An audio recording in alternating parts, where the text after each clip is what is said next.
A pleasant good evening and welcome to SAT TV's Channel 9 Evening News. I am your presenter, Larry LaRocque. Thank you for joining us. Among the major developments, Tourism Minister says Taiwan contributions to Dominica were minor. Bahamas budget deficit estimated at 500 million. Pakistan jails doctor who helped CIA find Bin Laden. Lahore booked their spot in the Domino semi-finals. Details of these and other stories after the break.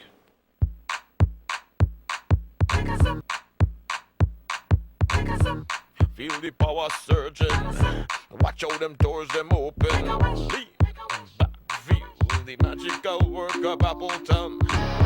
Walk up on high and floating. Sorry, but I really can't help but gloating. I said, lean back and feel the magical taste of Appleton. Appleton, come turn me on. Appleton, walk up my body. Appleton, chase on down. Appleton, oh, I feel into party. Appleton, come turn me on. Appleton, walk up my body. Appleton, chase on none. Appleton, oh, I feel into party.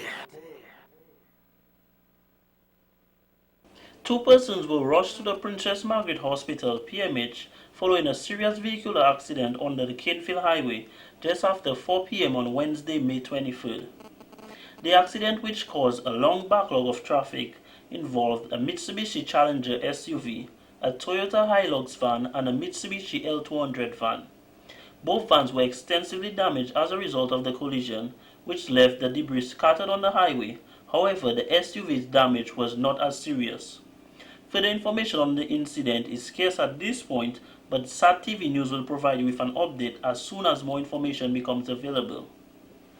Thank you for staying with us. Now for the details of the news.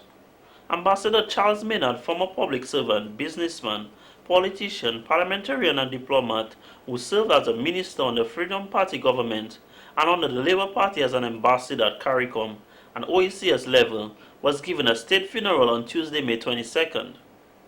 The many locals and dignitaries at the service seem to agree that his life was a life well lived, as many wept in their moment of sorrows and others reminisce about the good times.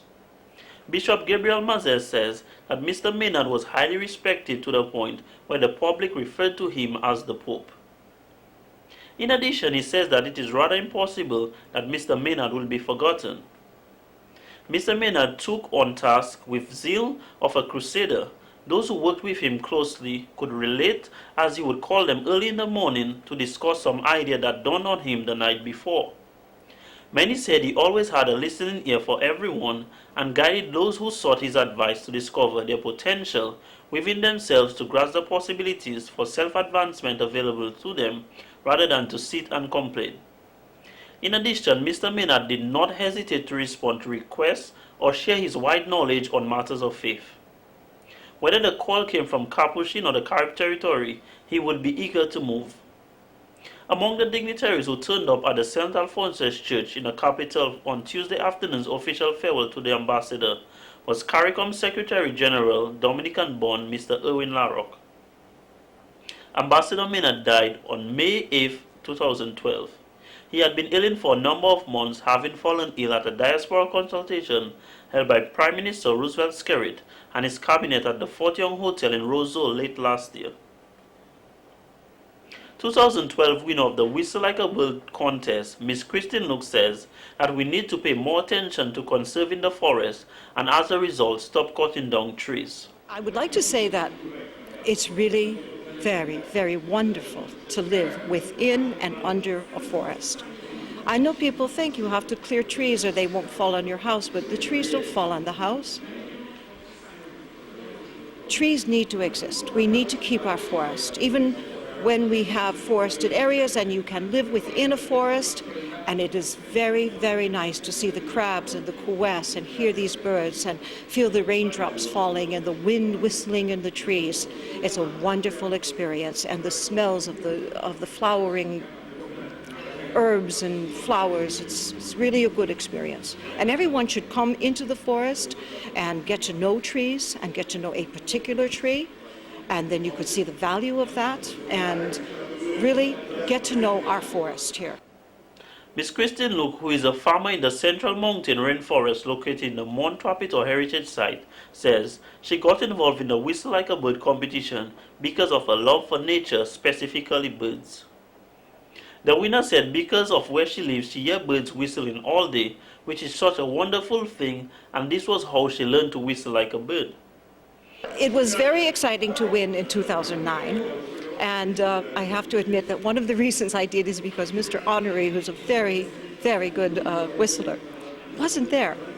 But anyway, I did, and it was the first one, and I was very happy to be part of it. And then I didn't participate the next year, and then in 2011 I came in third.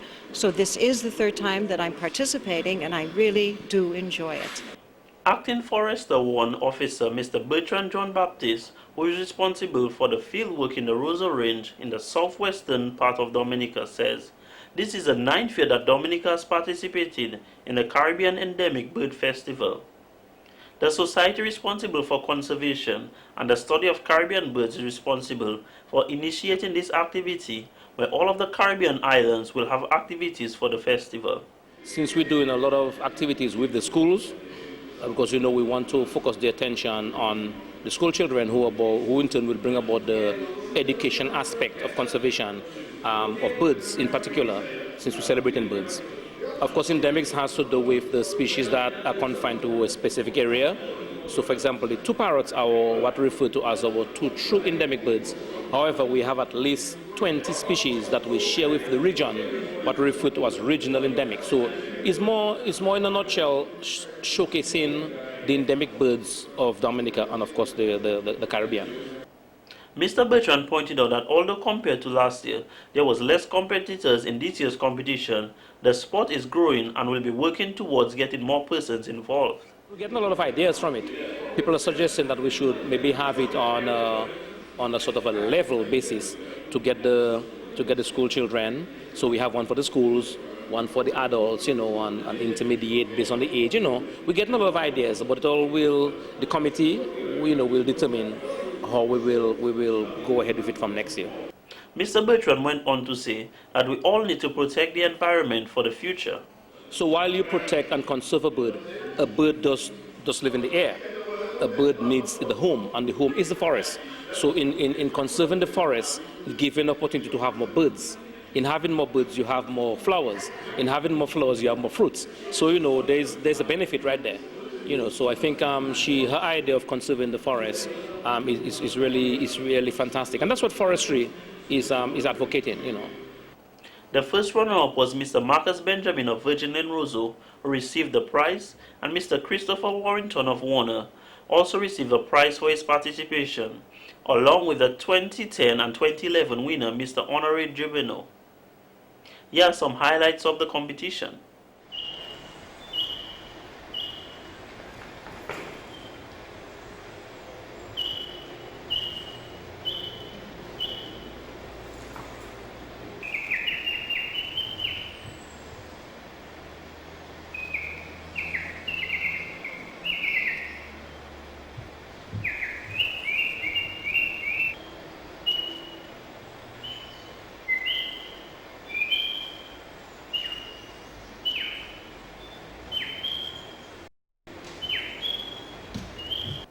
Taiwan's contribution to Dominica prior to 2004 was found to be unfavorable, with the current contribution being made by mainland China over the past 8 years. These were the words of Tourism Minister Honorable Ian Douglas while addressing the Dominica Labour Party's DLP supporters at a delegates conference. He said that the Chinese have done so much more for Dominica in comparison to what the Taiwanese were doing, mentioning the construction of the new Dominica State College and the West Coast Highway project, amongst others. I don't have no problem. I don't against a little pawpaw and a little pineapple, brothers and sisters, that them fellas were planting.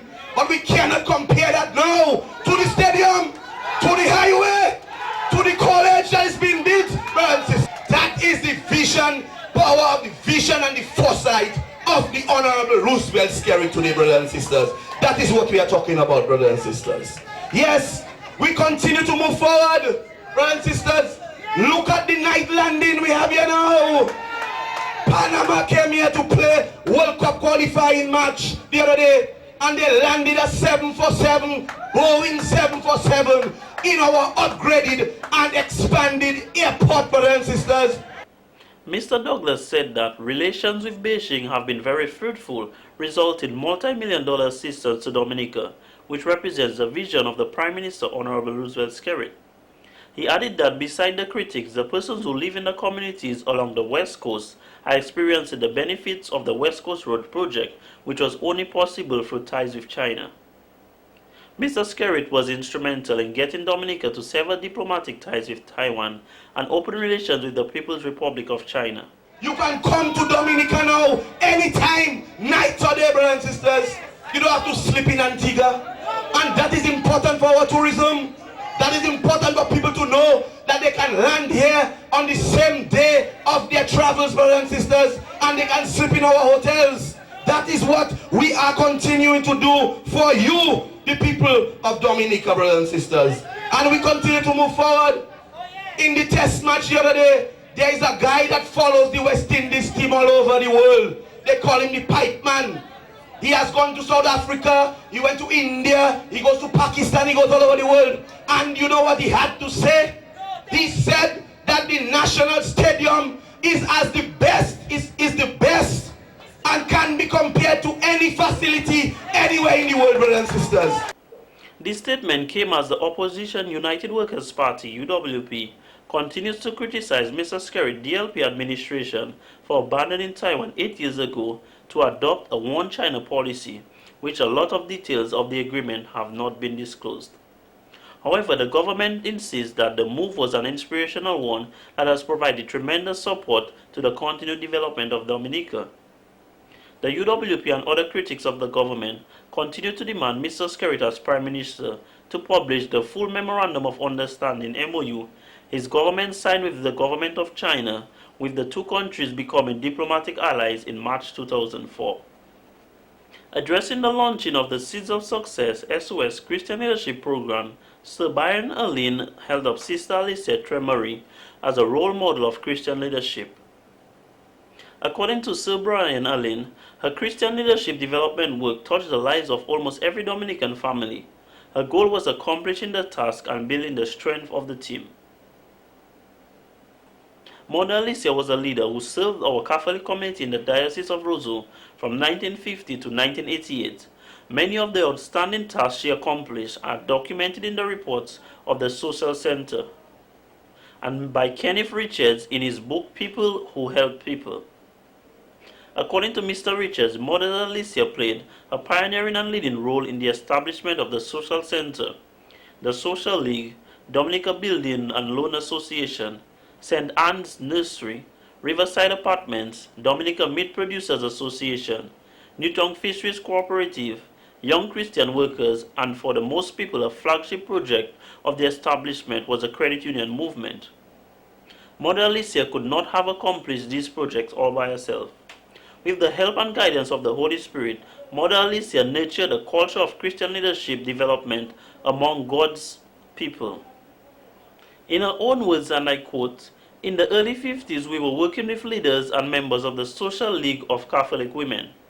I introduced the idea of the credit union movement as one of the solutions to their problems, and they were willing to consider studying the movement to see whether this could be an answer. After one or two meetings with the women, we addressed ourselves to the men." End quote. Dr. Thomas Henderson in his book had to say this about the credit union movement, and I quote, "The movement has also resulted in the identification and nurturing of community leaders, several of whom went on to seek political leadership roles at both local and national levels." End quote. Past principal of the Convent High School, Mrs. Dorothy Levy, says, Sister Alicia was interested not just in the formation of Christian leaders, she was interested in the total development of people and, you can say, of the country. And it was for this reason that she began the Social League program, Social League of Catholic Women, which branched out into several villages in Dominica. She saw there was a need, and the Social League women at the time introduced programs of nutrition to young mothers. There are several people involved in the social league. Some of them are still alive today. Some of the pioneers are still there. And the Sister Alicia really developed that program. We now go to Abigail Duran for a report on the upcoming Youth Development Division Open Day. The Youth Development Division will be having an open day on Friday 31st May that will showcase the results of the Youth Skills Training Program. The open day will be held at various centers around the island, such as Portsmouth, Wesley, Granby, Castlebruce, Roseau, and Lapline. Prospective employers are invited to come in to see what the young people are offering. We recognize that the open day is important because it would enable the public to understand the level of training that's been done at our various centers, and the young people will be able to showcase their skills. And we also would love prospective employers to come in to see what the young people are doing, because the whole purpose of the open day is to let the public understand the opportunity the Youth Development Division is offering to the young people. But most importantly, we are offering them marketable skills where they can be employed, because we really want to reduce the unemployment rate in Dominica.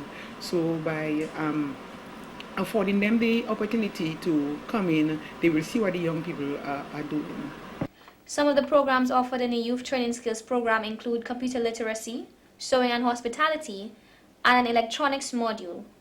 The young people will be demonstrating their skills, which is receiving much praise from the facilitators who are overwhelmed by their success. Not only will these people receive and display skills taught, they will also be given the opportunity to work with businesses in Dominica as attachments. For the open day, we'll have what you call a power talk presentation. After we have done our programs with our young people, our computer or other technical skills with our young people, we recognize that we have to bring in the social security department to tell the young people the importance of social security.